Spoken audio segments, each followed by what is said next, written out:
Hello, students. All right, ladies and gentlemen, I would like to introduce you today to several activities that you are going to be involved in. So if you first open your books to this topic, and we begin on page 139. Page 139 in your book is the lab activity for replacement reactions, and more specifically, single replacement reactions. Before we begin that, turn the page, and you will see that the next activity is the double replacement reactions. And then again, look at the next page, and you'll see single replacement reactions.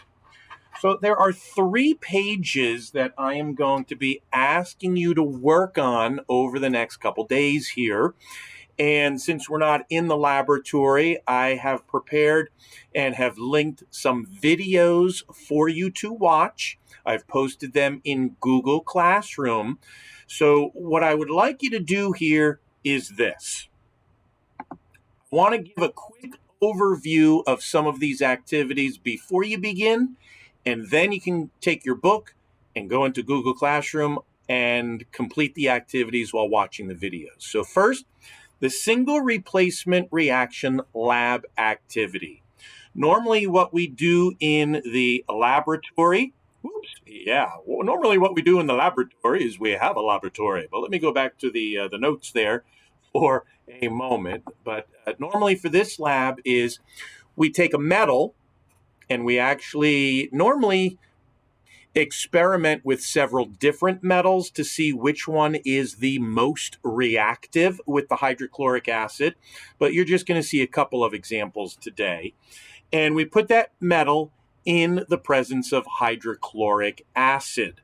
Now, this is a single replacement reaction, so you can be thinking about what that metal might do if it reacts with the hydrogen and the chlorine. I'll give you a little hint.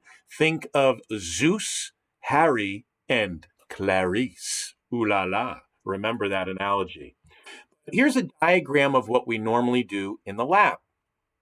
We have a flask with a stopper and tube coming out of the top in which we place hydrochloric acid, hydrogen chloride, HCl.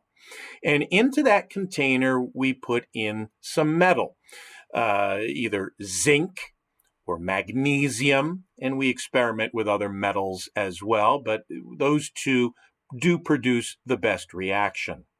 So the metal, whether it is zinc or Zeus, sorry about that, I'm confusing myself.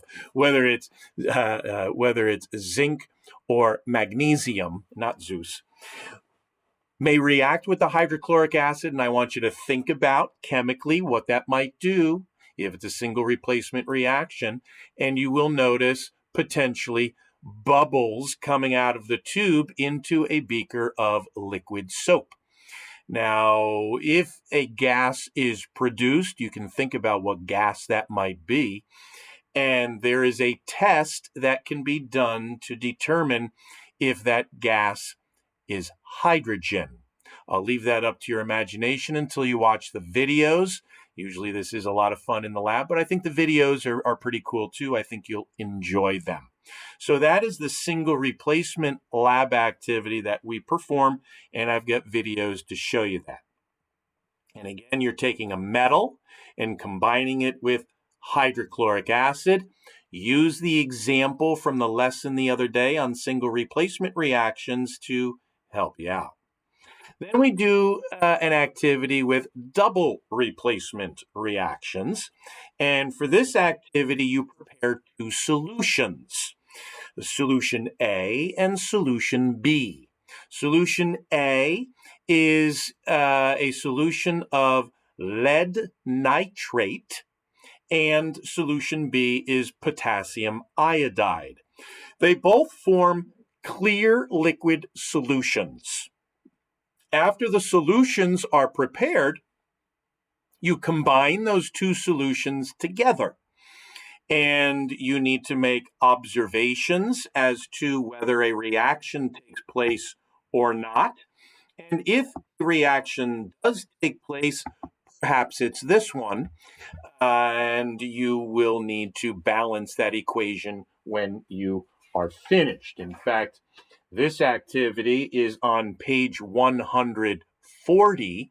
And before you continue with this video, you might want to pause the video, look at this equation, and copy it into your book on page 140 on the bottom of the observation section, and then you can balance it later. But take a moment now to copy this reaction down so that you can get to it later after making your observations. Then on the following page, on page 141, it involves a number of activities with single replacement reactions. And again, I have linked some videos for you to watch that illustrate these various single replacement reactions on page 141. So you can watch the videos and make your observations, and then make sure you answer the questions and attempt to write balanced equations for all of these three activities. So again, I'm giving you a lot to do, but you've got 2 days to do it. I'd like you to, after watching this video, you're going to go to Google Classroom with your book open, and you're going to do each of the activities in order while watching the videos and complete the questions, balance the equations, and write your conclusions for each of them. Now, should you have additional time on Thursday after completing these activities, what I'd like you to do is on some scrap paper, or you can use the back page of your book if you don't have scrap paper with you. I'm going to be asking you to identify and balance some additional equations. So I'm going to show them to you here in this video, but you can feel free to pause this video while writing these equations down in the back of your science book. Okay, so if you have scrap paper, that's great, but the last page of your book is blank, or you can use the back cover of your science book to write down the following equations. There are several of them, and what I want you to do is identify first, is it a synthesis, decomposition, single replacement, or double replacement reaction, and then attempt to balance each equation. So here's the first one. We're going to start with a simple one and work our way up to ones that are a little bit more complex. But this is zinc plus sulfur produces zinc sulfide. So take a moment and write that down. The next equation is phosphorus being added to oxygen, burning phosphorus basically to produce phosphoric oxide here. The next one is potassium chlorate, breaking down into potassium chloride and ozone. And remember, you can be pausing this in order to have enough time to write these down. Here we have lead oxide breaking down into PbO and O2. Next one, you may want to pause a little bit longer for this one to get the barium chloride being added to sulfuric acid to see that it forms barium sulfate and hydrochloric acid. Next, we've got I'm just scrolling down to see there's two more after this one. We've got methane being burned in the presence of oxygen to produce carbon dioxide and water. And did I say methane? If I did, I misspoke. This is propane. This is what we do when we use the Bunsen burners. We burn propane in the presence of oxygen.